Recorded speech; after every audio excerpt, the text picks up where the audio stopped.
Jean chapitre 8. Mais Jésus s'en alla sur la montagne des Oliviers. À la pointe du jour, il retourna au temple, et tout le peuple vint à lui, et s'étant assis, il les enseignait. Alors les scribes et les pharisiens lui amenèrent une femme surprise en adultère, et l'ayant mise au milieu, ils lui dirent: Maître, cette femme a été surprise en flagrant délit d'adultère. Or, Moïse nous a ordonné dans la loi de lapider de telles personnes. Toi donc, qu'en dis-tu? Il disait cela pour l'éprouver, afin de le pouvoir accuser.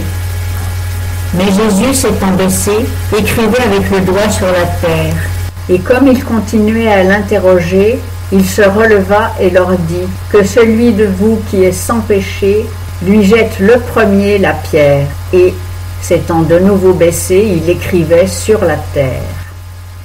Quand ils entendirent cela, se sentant repris par la conscience, ils sortirent l'un après l'autre, commençant depuis les plus âgés jusqu'au dernier.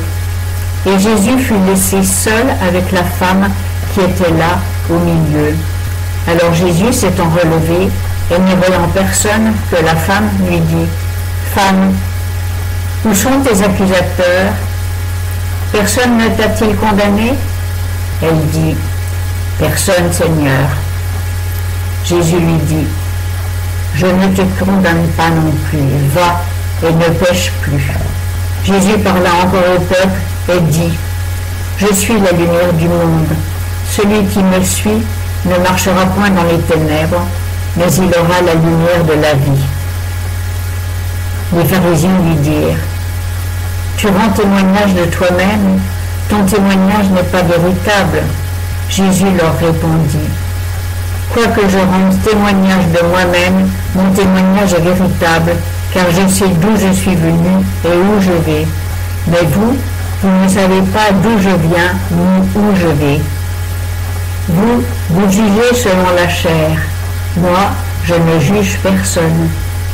Et si je juge, mon jugement est digne de foi, car je ne suis pas seul, mais avec moi est le Père qui m'a envoyé.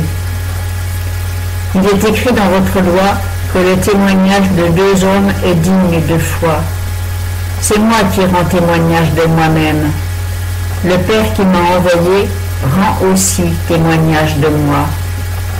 Il lui disait donc: Où est ton Père?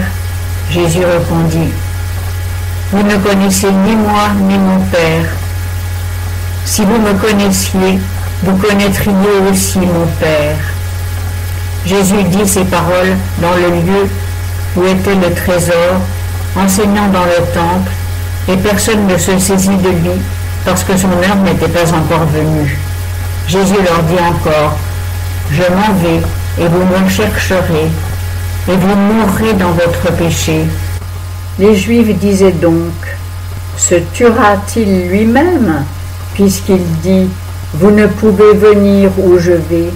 Et il leur dit: Vous êtes d'en bas, moi je suis d'en haut. Vous êtes de ce monde, moi je ne suis pas de ce monde. C'est pourquoi je vous ai dit que vous mourrez dans vos péchés, car si vous ne croyez pas ce que je suis, vous mourrez dans vos péchés. Il lui disait donc: Toi, qui es-tu? Et Jésus leur dit: Ce que je vous dis dès le commencement. J'ai beaucoup de choses à dire de vous et à condamner en vous, mais celui qui m'a envoyé est véritable, et les choses que j'ai entendues de lui, je les dis dans le monde. Ils ne comprirent point qu'il leur parlait du Père. Et Jésus leur dit: Lorsque vous aurez élevé le Fils de l'homme, alors vous connaîtrez qui je suis, et que je ne fais rien de moi-même, mais que je dis les choses comme mon Père me les a enseignées. Celui qui m'a envoyé est avec moi, et le Père ne m'a point laissé seul, parce que je fais toujours ce qui lui est agréable. Quand Jésus disait ces choses, plusieurs crurent en lui.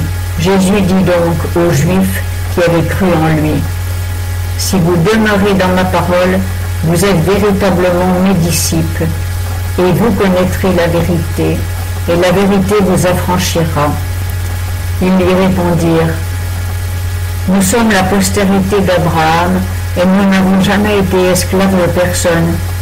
Comment donc dis-tu, vous serez affranchis? » Jésus leur répondit: « en vérité, je vous dis que quiconque s'adonne au péché est esclave du péché.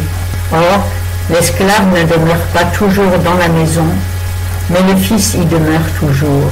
Si donc le Fils vous affranchit, vous serez véritablement libres.